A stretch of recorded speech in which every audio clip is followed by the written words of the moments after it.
Bonjour Vincent, donc nous sommes au Salon de l'Agriculture et j'ai cru comprendre que vous avez eu une rencontre avec l'ANSES, notamment en raison de ce fameux comité de pilotage ou d'orientation qui doit être mis, qui est passé dans la proposition de loi du sénateur Duplomb et qui visiblement pose problème à l'ANSES. Alors quel a été le résultat de vos entretiens avec le directeur de l'ANSES? Alors moi, merci pour l'invitation.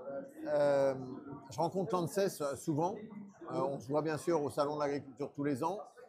Cette année, je suis repassé les voir parce que j'ai des sujets, j'appelle ça des irritants entre l'ANSES et les parlementaires, donc j'aime bien parler des choses qui font mal.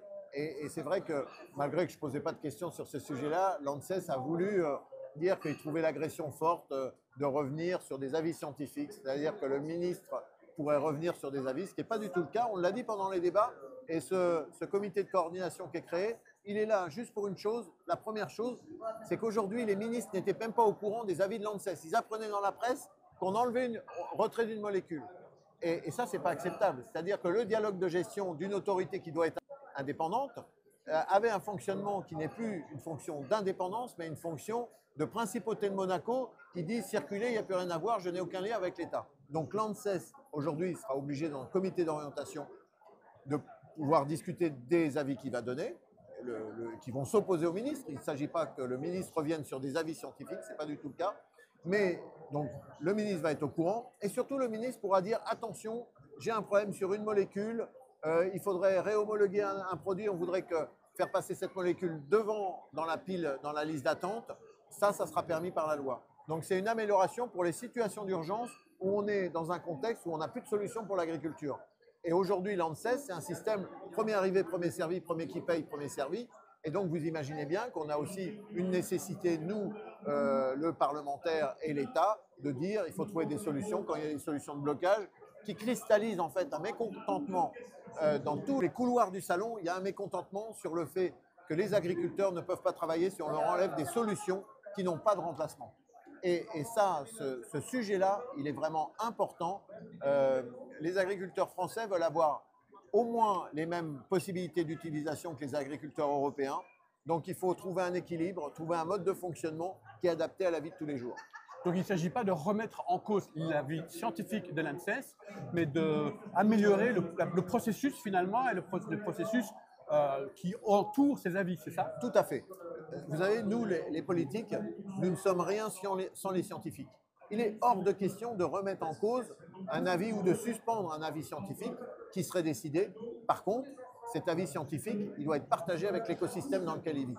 Ce n'est pas juste on lance des avis comme ça et après le système s'adapte. J'étais très surpris du discours du directeur qui était assez à pleurer sur le fait que le ministre pourrait avoir un avis sur les avis qu'il allait donner. Pas du tout. Ce n'est pas du tout l'optique.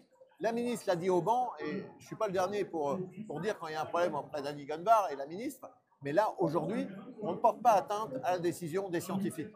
C'est ça qu'il faut comprendre. Le législateur et les sénateurs que nous sommes sont respectueux des avis scientifiques. Il faut juste aussi que tout le monde reste à sa place. On a différents problèmes. Les firmes, par exemple, veulent homologuer des produits qui sont déjà homologués en Allemagne. Par exemple, l'ANSES reconnaît difficilement tout le travail d'homologation qui est fait en Allemagne, alors que les règlements européens disent bien on peut faire des copier-coller d'agréments, et souvent l'ANSES se coupe les cheveux en quatre, remet en cause les études, en veut des supplémentaires, et ça ralentit une procédure qui est déjà longue, parce que c'est une procédure qui marche entre 2 et 3 ans. Donc, vous voyez, il faut vivre dans un monde qui bouge beaucoup. On a des sujets très structurels, comme par exemple, quand vous homologuez un produit, quand vous demandez une homologation d'un produit, vous partez sur une procédure qui dure minimum 2 ans. Et si au bout de 6 mois, vous avez un nouvel élément, une nouvelle étude, vous n'avez pas le droit de l'introduire dans la demande, il faut repartir à zéro. Donc ça, on n'a pas d'agilité. Et il faut que l'ANSES comprenne qu'il faut trouver des solutions pour que les firmes puissent justifier tout au long de la procédure d'amélioration ou de la connaissance scientifique. Ça, aujourd'hui, ce n'est pas permis et il est temps d'y mettre fin et de s'adapter à la réalité du terrain. Sans vouloir mettre en cause les avis scientifiques de l'ANSES, on peut quand même partir du principe qu'un avis scientifique, ça donne une idée pour évaluer un risque, mais de décider si oui ou non il faut prendre ce risque, Ça, c'est une décision qui relève du politique. Non, l'avis scientifique s'impose aux politiques sur la prise de décision. C'est-à-dire que la qualité de l'avis scientifique, et ça c'est le rôle de l'ANSES, de peser le pour, le contre et d'arriver à un avis. Ce n'est pas aux politiques de dire l'avis ne nous convient pas, on va être en difficulté, on reprend l'avis. Je suis désolé, moi je ne suis pas sur cette ligne-là.